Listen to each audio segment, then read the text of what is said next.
Now, also in New South Wales, there's a plan to change stamp duty right now, Bronwyn. Let's fire up on this one.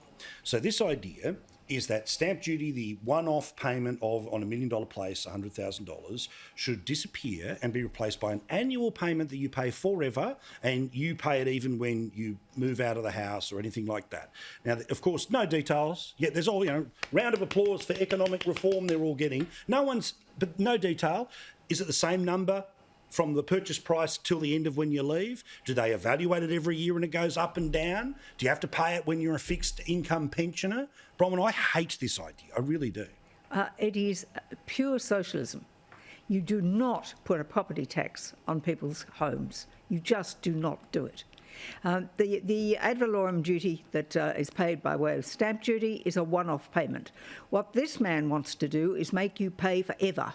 It's like a toll on your house. You know how the tolls keep going up on a regular basis? Right. That's what would happen to a property tax if it was put onto your property.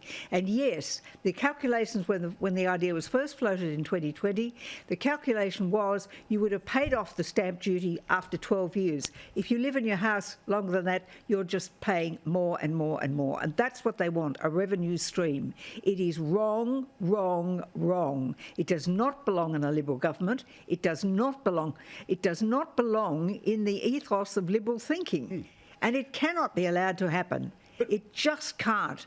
There must be some sensible people in the Labor Party, for God's sake, who might do something about it. Or perhaps a crossbench might say no, no, no, no, because it is going to penalise pensioners, self-funded retirees, people who want to live in their family home for longer than 12 years. God forbid you get divorced. And there is no guarantee. Exactly. God forbid your husband dies. Absolutely. And so it is, I mean, if you're going to look at tax reform, look at something that really matters, like get rid of capital gains tax and swap that for a speculative gains tax. But also, Rita, the only reason they're doing this is it's all about the packaging, right? It's all about pretending it's about first home buyers. But what it really is buy now, pay later. And there isn't a thing from these pair of glasses to a 3-bedroom house that buy now, pay later is cheaper in the long run. Well, absolutely. They are hooked on property taxes, state governments throughout the country, and they're only proposing this because their take is going to be greater than before. They're not proposing it because they want to get less money from property owners. And this is essentially you paying rent to live in your own house.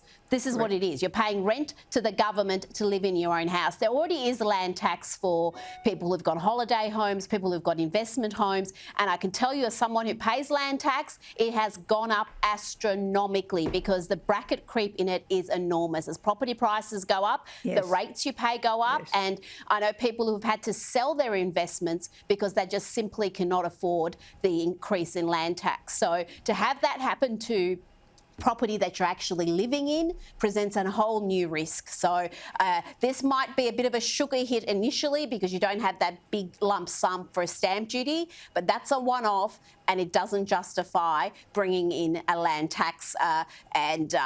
I agree with Bronwyn. This is not something a Liberal, centre-right, Conservative government should be doing. Are we surprised? Thank you very much, ladies.